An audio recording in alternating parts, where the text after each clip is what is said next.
Yesterday afternoon, the embargo lifted for Vampire the Masquerade Justice. Now, I didn't have a video ready to go. Most people did. There were tons of videos that went live yesterday, people talking about their impressions and reviewing the game in its entirety.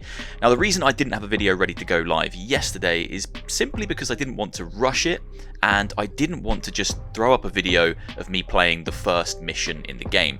There's nothing wrong with that. I've done that in the past for a lot of my coverage, but I'm moving past that and I'm getting to a point where I want to spend more time with each game and then really talk about its strengths before making a video. I don't just want to do really light first impressions anymore, or I didn't for this game at the very least. So now I've played for a much longer period of time. I'm just over 3 hours, 3.5 hours. I've done 5 of the main missions, the tutorial obviously, a few little side objectives, and I have a much deeper understanding of what this game is and how much I like it. I'm at about 24% completion, which should be music to people's ears. You know, 3.5 hours in, I've died quite a bit, I'll tell you that straight away, but 3.5 hours in, 5 missions down, 24%, this is a proper game. Let's dive right into the good stuff, because you always want the good news first, right? That's how news should be delivered. Now, first off, the theme of this game is a really strong selling point. We don't have many, if any, vampire games in VR. This might be the first one. What's kind of strange is Shell Games are also making a vampire game, so we don't have any and then 2 come along at roughly the same time. Really strange. But the theme and the setting of this game is really, really strong. You play as a vampire called Justice, and at the start of the game you find out one of your companions, a close friend, or maybe a mentor, I'm not 100% sure, has been killed. You go to the High Vampiric Council, you kind of ask for help, and they don't give you that help. So you embark upon a mission to Venice to meet with a Nosferatu, who's like a kind of an elder vampire. He looks far more vampire-y, he's got little buck teeth, and he's a bit kind of decrepit.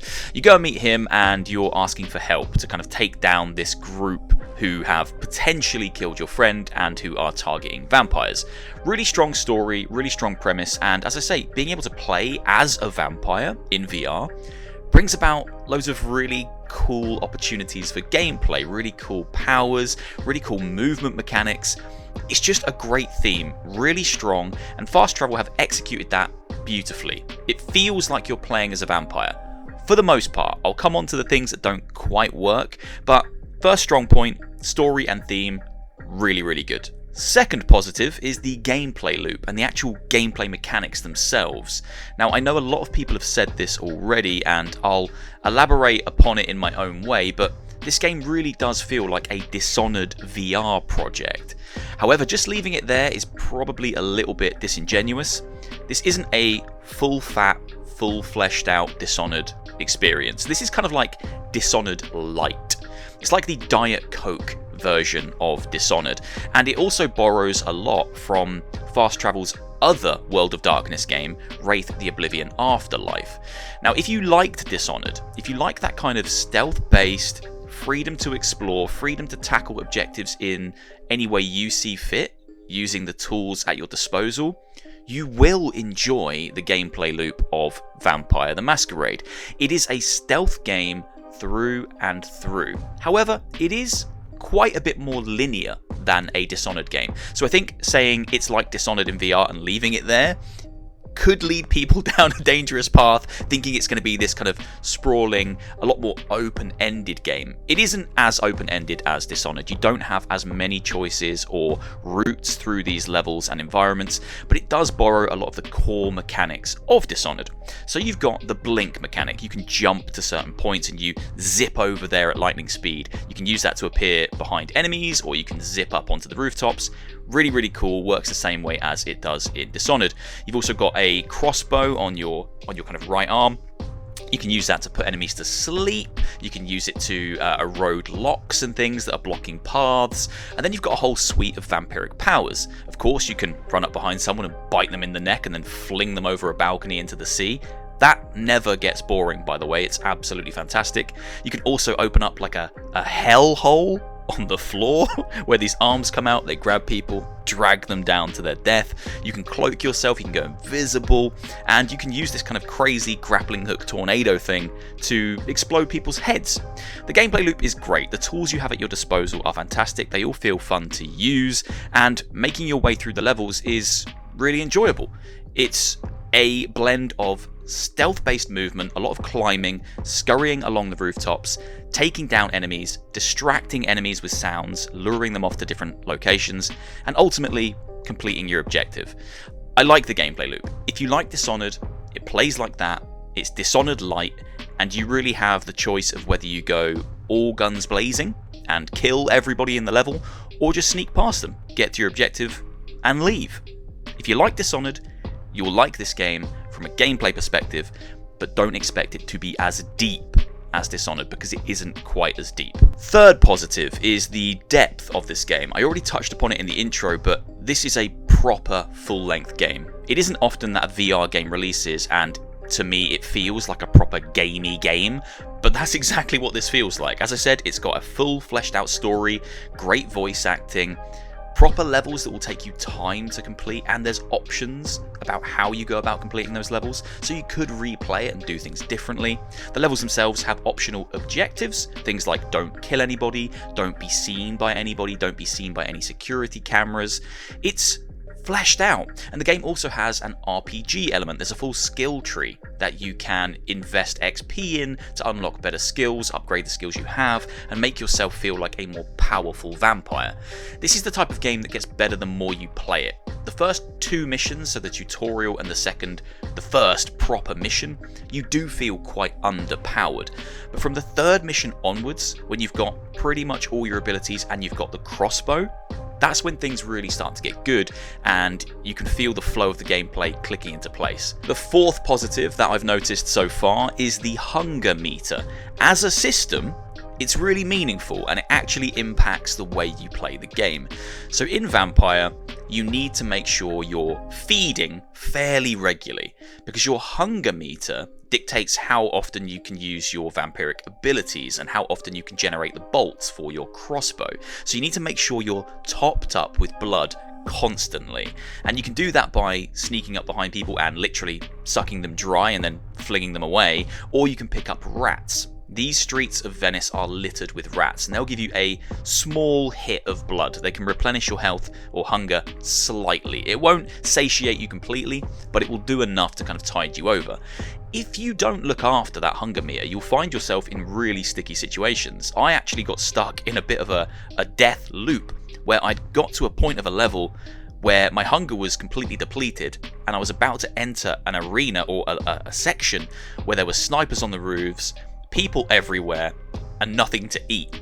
So I couldn't use my abilities to take these people down, so I had to get really clever with how I progressed through, because I was stuck between a rock and a hard place. So you really need to manage that meter. It isn't just there for fun, it's a system that really, really works, and it needs some attention and care as you play through the game.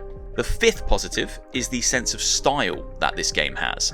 It's certainly not a realistic looking VR game, and I will touch on some elements of the visuals in the bad section, but overall it looks pretty strong. It's got a sense of style that makes it look unique.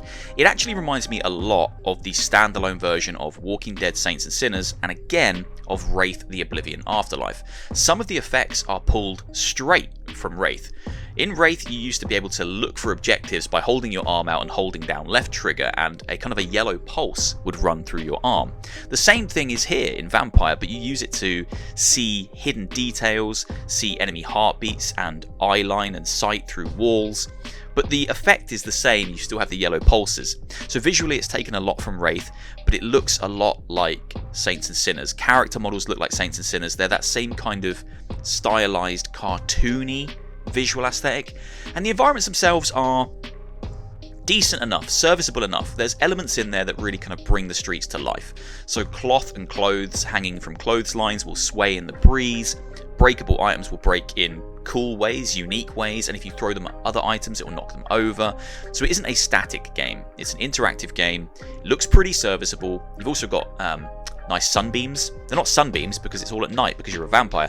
Moonbeams and light beams with kind of smoke running through them. It looks pretty good for a quest game. It's certainly not top tier, but it's certainly not bottom tier. It's serviceable enough, but it has a great sense of style. The style is strong with this game. The final positive thing I want to talk about, though, is power fantasy. When everything comes together and you use all of the powers at your disposal, this game really does make you feel like a vampire. It makes you feel powerful. It makes you feel clever. I'm not great with stealth games, but these tools are simple enough and well designed enough to allow me to mix and match them on the fly in really cool ways. And I've pulled off some great stuff that looks really good visually and has felt really good as a player. So there is a great power fantasy here.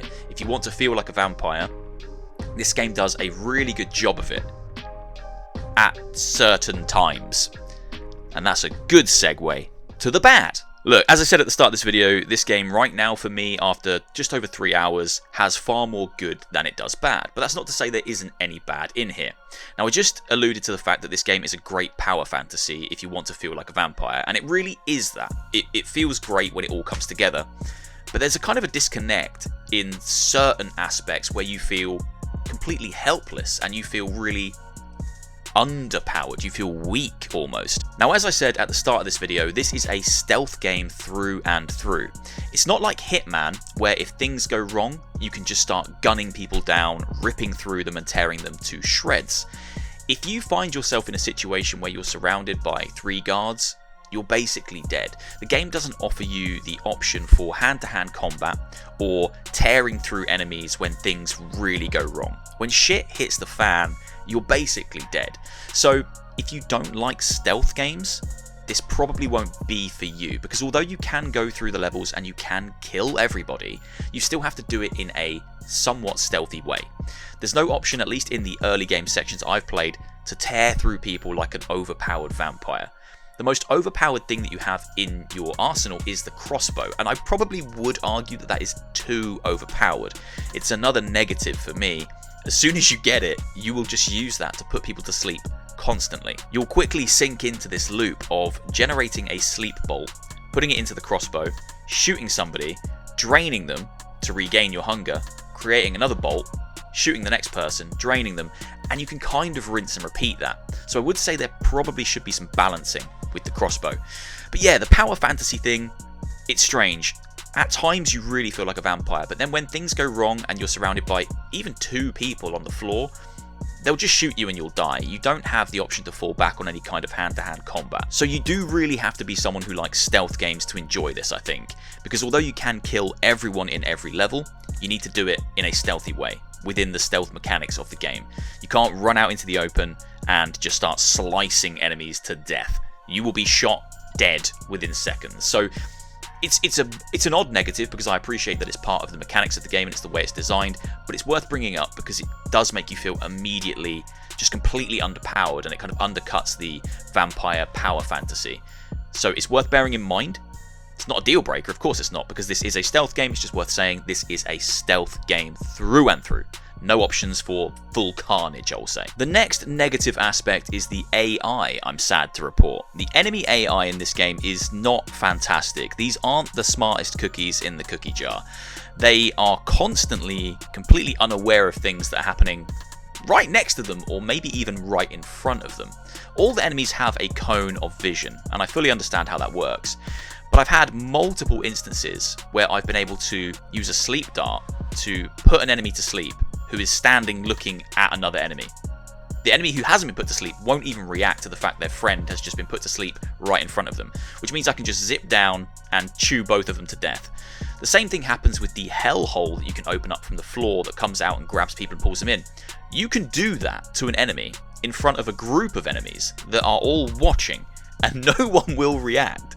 So the stealth element kind of falls apart when you realise you can pick these enemies off right in front of each other, right under each other's noses. That's a bit of a shame. I wish they were far more alert and would react to this stuff, because for me that's a bit of a deal breaker when it comes to a stealth game. it means that immediately you know what you can get away with, and the challenge starts to fade away, and you don't want that in a stealth game. I've also realised that the AI doesn't always work for luring enemies over with sounds and sound cues. I've had a few instances where I've been throwing bottles to lure an enemy to come around a corner to be grabbed by my hellhole. And it's not called a hellhole, but I'm going to call it the hellhole. And that just doesn't work. They don't react to the sound. I have to basically go around the corner and look at them, and they go, what's that? And then they come over, and then they get grabbed by the hellhole. So enemy AI falls over quite a bit, and NPC AI as well. I had some NPCs doing some bizarre things, but I'll talk about that in the ugly section because that's more of a bug than a design failing. The last negative aspect I'll touch upon in the bad section is a lack of variety in the environments, and really that's a curse of the fact that you're making a vampire game. We can't have any brightly lit, sun-soaked vistas with bright greens and blues and vibrant colours because it has to take place at night time. So all the levels are quite drab. Quite quickly you will get tired of seeing the same kind of scenery, or at least I have. I'm really enjoying the game and I will see it out to its completion because I love the story and I like the gameplay loop. But the environments themselves are a sea of tight corridors, dark blues, dark greys, and the occasional kind of neon red when there's a sign. Seeing those same colours and the same kind of environments repeated over and over again is a bit of a shame. I wish the game could break away from that and kind of really diversify, but as I say, it all has to take place at night time. It all takes place in Venice, in either the streets or the sewers, at least these first levels have. Occasionally you will go into kind of a manor house, but again it's darkly lit, it's all either red or kind of a blue tone, so I wish there was a bit more variance in the visuals and the lighting of the game. It's not the worst thing in the world, but it's just worth saying that the environments all have a very, very similar visual aesthetic to them throughout the game. Whether you're in the sewers or on the streets or on the rooftops or in a building, they all kind of have this same blue, grey, browny hue with the occasional neon light lighting the way. So it does get quite samey quite quickly in terms of visuals and environments. And now we move on to the final part of the video, the ugly. We've had the good, we've had the bad, it's time for the ugly, and there's only one thing in this section. But considering I've been playing for 3 and a bit hours, I've encountered this particular thing an awful lot. Bugs. Bugs and glitches. Vampire the Masquerade Justice, at least on Quest, or Quest 3 where I'm playing it, has a lot of bugs and needs a lot of polish in that department. I haven't encountered anything game breaking, nothing that's halted progression, but I am constantly seeing things that are breaking immersion.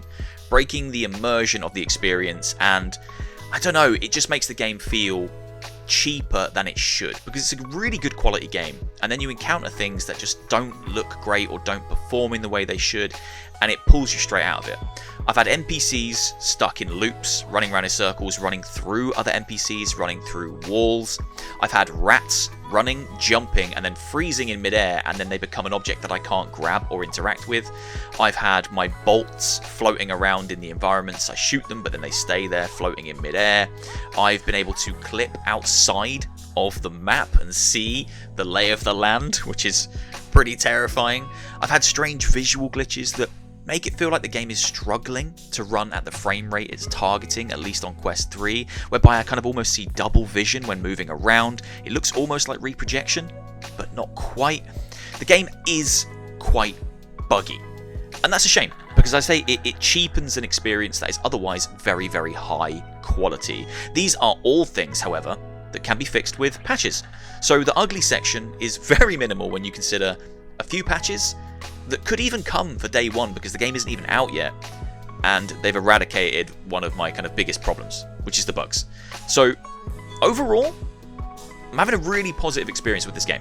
In summary, Vampire the Masquerade Justice has captivated me for the first 3 and a bit hours I've been playing. As I say, I've worked through 5 main missions and the tutorial, and I've really enjoyed it. The missions haven't always been incredible.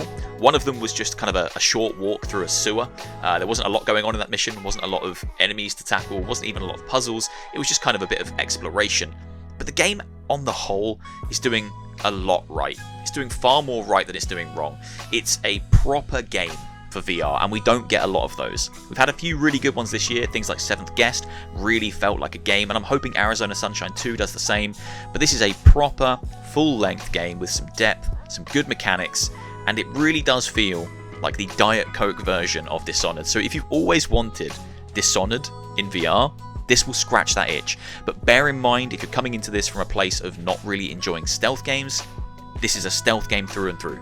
You do not have the tools to just go crazy and fight everyone in hand-to-hand combat. You will be killed. You have to take them down with thought, with planning, and with the tools that you have in your arsenal, which are all stealth-based tools. I'm enjoying the game. I will see it through to its conclusion, and I hope you've enjoyed this video. If you have, as always, leave a like, leave a comment, hit subscribe, and I'll see you soon for another one. Take care, everyone. See you later.